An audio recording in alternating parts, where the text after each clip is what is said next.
Hi there, Danny from the Joshua Tree, and thanks for joining us in the lead up to Easter. We're walking with Jesus as he lives his final days, and we've been looking at Matthew's gospel biographical account of the life of Jesus. We spent much of this year so far listening to one of Jesus' most famous teachings, but now we interact with the events that unfold in the lead up to his death. And so what we see today is that Jesus is moving forward, that he is emotionally overwhelmed, but that in this sense of being overwhelmed with life, he draws near to his Father and he prays. So let's see what God's word has to say for us. Matthew chapter 26, verse 36. Then Jesus went with his disciples to a place called Gethsemane, and he said to them, "Sit here while I go over there and pray." And now this follows on from having shared their final meal together. Jesus now retreats with his disciples, and he's asking them to support him. This is an opportunity for them to show Jesus their allegiance. Now this place, Gethsemane, was a mountain that sort of grew olive trees, and here's this garden at the foot of the mountain. And what we're going to see now is the second great temptation that Jesus faced. And Matthew chapter 4 gives the account of Jesus being in the desert, the wilderness, and Satan tempting him with many things of this world. And here we see him retreating to pray in a garden and also wrestling with the great temptations of trusting his Father's will or just grabbing onto what is near and physical. And so the disciples are instructed to sit while Jesus goes off to pray. And verse 37, he took Peter and the two sons of Zebedee along with him, and he began to be sorrowful and troubled. So Jesus, having left with the disciples, now sort of takes even a smaller group, the inner circle of Peter, James and John, who often have been privileged to see some of the most amazing things that Jesus has done in his life. And as he retreats with his inner circle, something happens to him. His emotions begin to overwhelm him. We read that he's sorrowful. He's troubled. Now this is interesting because Jesus all along has really been the cool, calm and collected guy. As the crowds are overwhelming him, there's many descriptions of Jesus just walking through the crowds and retreating.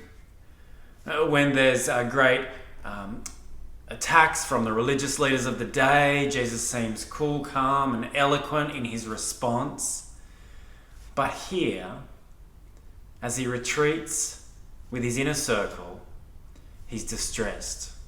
He's emotional. He's what we would sort of say anxious.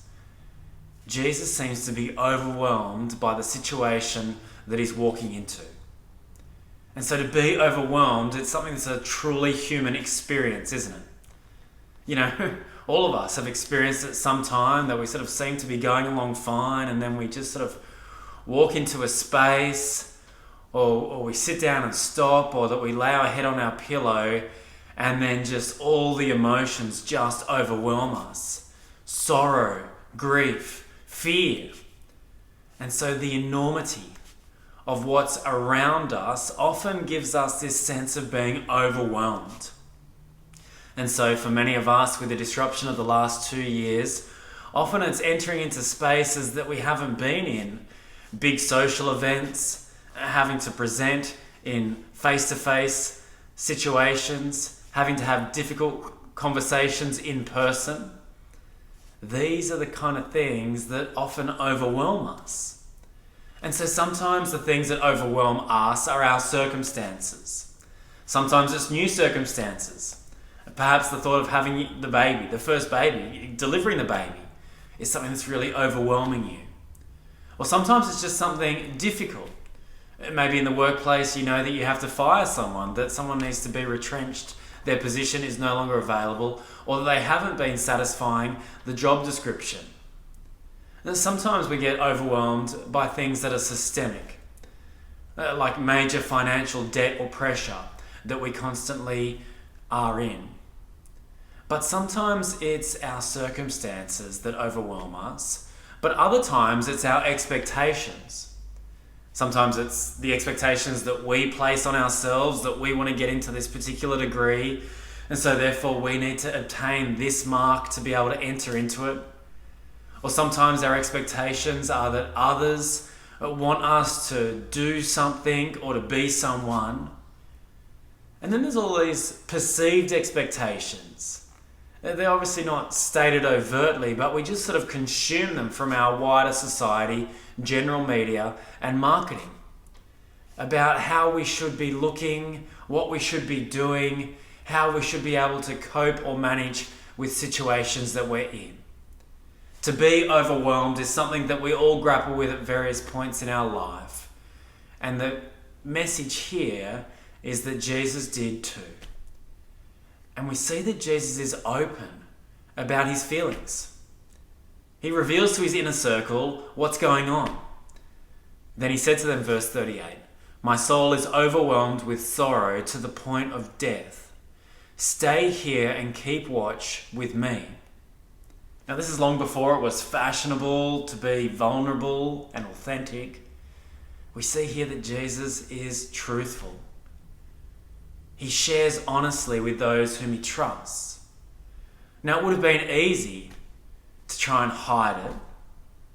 Sure, they'd seen Jesus sad in the past at the death of his friend Lazarus. They'd seen him frustrated with their lack of understanding. They'd seen Jesus angry in the temple as people were using God's meeting place as a place for own personal gain.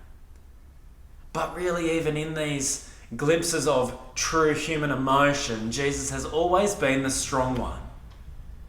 But here we see something that shows that Jesus isn't just the stoic guy, the guy who just sort of takes everything on his shoulders and shows no sign of weakness.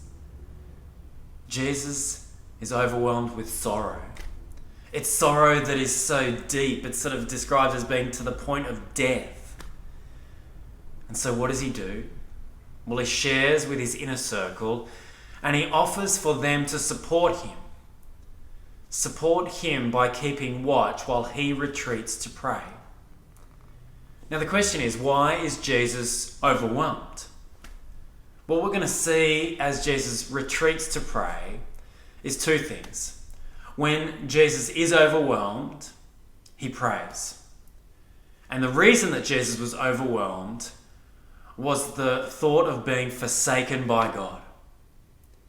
And so verse 39, going a little farther, he fell with his face to the ground and prayed, "My Father, if it's possible, may this cup be taken from me, yet not as I will, but as you will." Why is Jesus so overwhelmed? He's been predicting his death throughout his whole public ministry. He's been speaking with confidence about the fact that what will be torn down in 3 days will be risen again. So after retreating to pray within earshot of his disciples, we hear what Jesus is overwhelmed by. And it's the possibility of receiving this cup. He makes a request in this first prayer that the cup would be removed. Now, this is interesting because just earlier in this chapter, the night before, as they've shared this meal, Jesus has offered a cup. He took a cup and when he'd given thanks, he gave it to his disciples and says, "Drink from it, all of you. This is my blood of the covenant, which is poured out for many for the forgiveness of sins." This is a life-giving cup that Jesus is offering his disciples. So why would he be asking the Father to remove it, if at all possible? Well, there's two cups that are in Jesus' mind. There's the cup that he will be able to offer, the forgiveness that he will offer with his blood being shed. Jesus isn't scared of his physical death. He knows that his blood will save many. But there's another cup that is spoken about in the prophets of the Old Testament, this cup of God's wrath. God's just judgment against sin. Sin, which separates people from God. that characterizes unholiness, which means that the Holy One must bring just judgment. It means a forsakenness, a separation. This is what Jesus is overwhelmed by. The reality of being forsaken by his Father. And so verse 39, going a little further, he fell with his face to the ground and he prayed, "My Father, if it is possible, may this cup be taken from me, yet not as I will, but as you will." It's this thought of being forsaken by his Father that is overwhelming Jesus. And actually, it's a thing that should overwhelm all of us. The gravity of sin and the consequences of that with our relationship to God. That God as just will need to bring judgment against sin. And the very nature of that is a separateness, a forsakenness in our relationship. And so this is a truly formidable reality. It's something that should cause deep sorrow, that truly should overwhelm anyone who sees clearly what occurs. And so Jesus, in this first prayer, comes to his Father with a request for another path, for a different way, for a different script to this story to be written. And that's something that we can all relate to, isn't it? If you don't believe in God, you often sort of make wishes or have positive thoughts or hope for the best.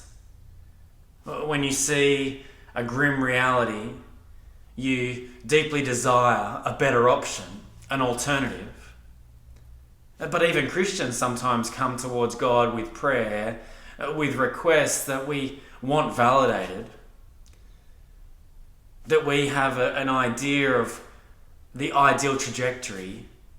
And sometimes deep down we think that, well, maybe God really owes us.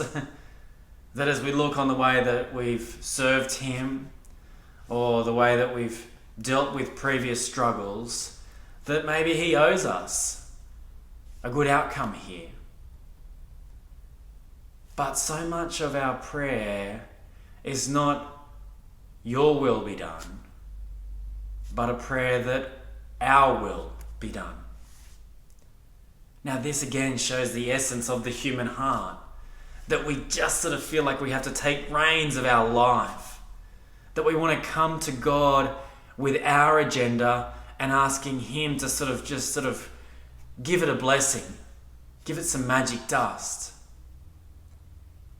But Jesus here comes with a request, but a request that models his willingness to surrender ultimately to his Father's will.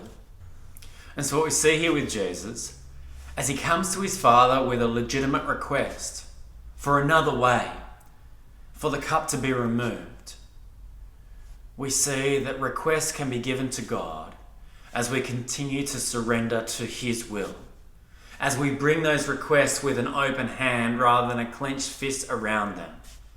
And so, magic sort of tries to control the divine. It's about coming to what we don't see to try and manipulate it towards our favor. But Jesus models a prayer that offers requests whilst constantly surrenders to the will of the Father. Not my will be done, but yours. And so having retreated to offer these first set of prayers, verse 40, he returned to his disciples and he found them sleeping. "Couldn't you men keep watch for 1 hour?" he asked Peter. "Watch and pray so that you will not fall into temptation. The spirit is willing, but the flesh is weak." Now the disciples up to this point, particularly Peter, had been quite bold, enthusiastic, and almost triumphant in their allegiance and reliability in following Jesus. But we see here that enthusiasm is much easier than perseverance. You see, this is their first test, their first opportunity to follow Jesus' instruction, keep watch, but they lacked the ability. They were tired. They couldn't even do it for 1 hour. The physical temptation to give their body what it felt like it craved was too strong. It overwhelmed their spiritual allegiance, their good desires. And so here, both Jesus and the disciples are facing a temptation. Jesus' temptation is to drink the cup that is before him, the cup of God's wrath, to be forsaken. And the disciples' temptation is to remain firm with Jesus, to keep their allegiance to him, to overcome their physical temptations, and to be spiritually strong. The disciples fail their initial temptation, and so Jesus provides another opportunity. Verse 42, he went away a second time and prayed, "My Father, if it's not possible for this cup to be taken away unless I drink it, may your will be done."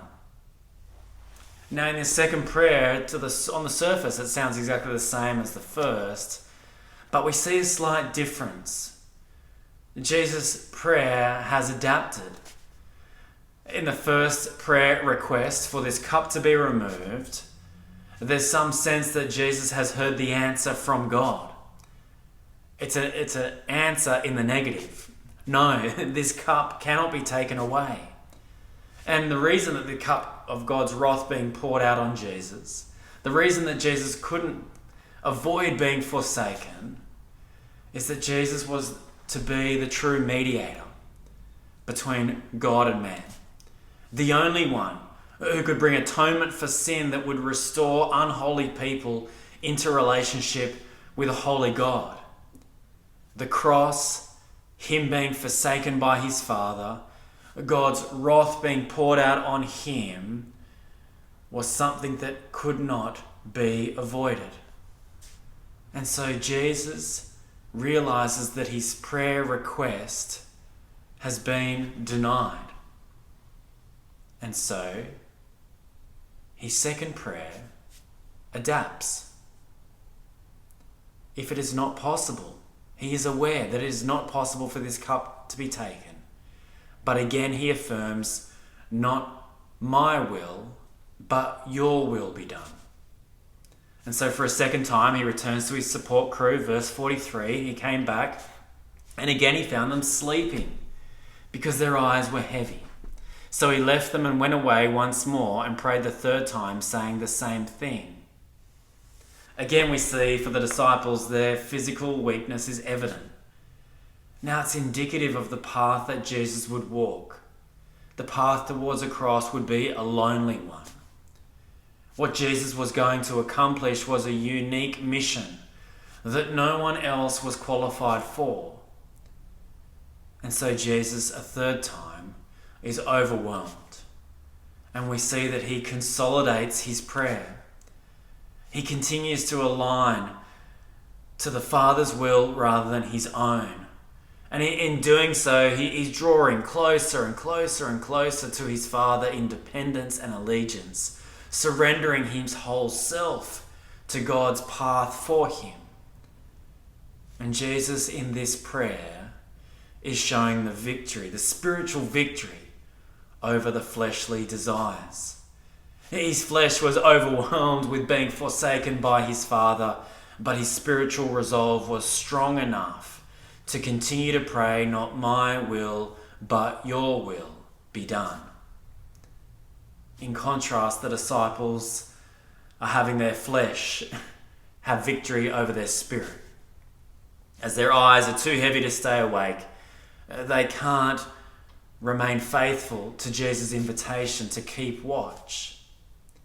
Their spirit was willing, but it's not enough. It needed to be supplemented with the prevailing prayer of "Not my will, but yours be done." And so verse 45, then he returned to the disciples and he said to them, "Are you still sleeping and resting? Look, the hour has come and the Son of Man is delivered into the hands of sinners. Rise, let us go. Here comes my betrayer." You see, Jesus was overwhelmed at being forsaken by his Father. And in the midst of being overwhelmed, he presses in on prayer. Prayer that involves a request that there might be a different way. Prayer that then adapts when that request is denied. And a prayer that is consolidated around the Father's will rather than his own. Although Jesus was overwhelmed at being forsaken, he overcomes those feelings by aligning himself with the will of his Father. And we know that even though Jesus' request was denied, his prayers were answered. Talking about the great example that Jesus set as the great high priest, the book of Hebrews says that during the days of Jesus' life on earth, he offered up prayers and petitions with fervent cries and tears to the one who could save him from death, and he was heard because of his reverent submission. Jesus was heard. The answer to his request wasn't always yes, because Jesus had a trajectory that the Father knew was necessary for his ultimate plan of restoration, dealing with sin, restoring people to himself to occur. And so the very thing that overwhelmed Jesus, being forsaken by the Father, was the very thing that he would soon experience. On the cross, in Matthew 27, we hear Jesus cry out, "Eli, Eli, lama sabachthani," which means, my God, why have you forsaken me?" On the cross, Jesus experiences the very thing that he feared the most. The very thing that we should all be truly overwhelmed by. Being forsaken by God. The thought of judgment coming upon our sin. The cup of God's wrath being poured out upon us. But because Jesus walked by faith, surrendered to the will of the Father, and experienced the wrath of God, he was now able to satisfy the offer of another cup, the cup of his blood for the forgiveness of sin, so that those who hold to him are freed from the experience that Jesus had and can ultimately be in a restored relationship with God. God's will is good. Jesus knows what it's like to be overwhelmed. You see, when we are overwhelmed by situations that are before us, we too can pray. Jesus has overcome the one thing that really should overwhelm us, being forsaken by our Father, experiencing the wrath of God against our unholiness. Because Jesus has overcome what should truly overwhelm us, we should have a resolve to draw near again and to pray fervently, "Not my will be done, but yours." As we are overwhelmed by the things that are around us, our circumstances, or the expectations that are swamping us, we pray, "Not my will, but yours be done." So as we face financial situations that overwhelm us, or a health outlook that looks dire, or relationship strains that seem so tangled and painful that we feel like they're just going to choke life from us, we are invited to know that God's will be done is a will that is good. Further on in the book of Hebrews, we have this confidence of what Jesus has overcome.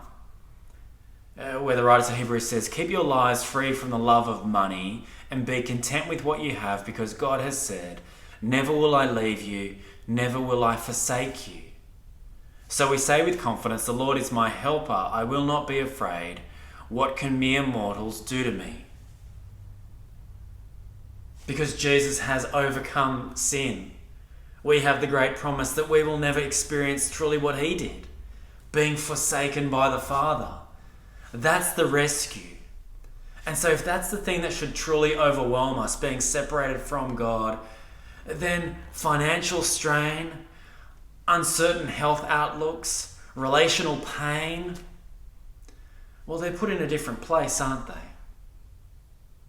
And whilst we still may have the physical overwhelming, we hold on to a promise that God will never forsake us. That is his will. And because Jesus has overcome, we have great security. And we read here that we have a helper.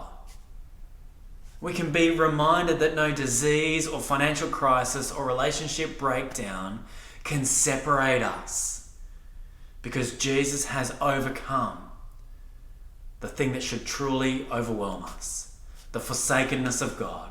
And God has promised, never will I leave you, never will I forsake you.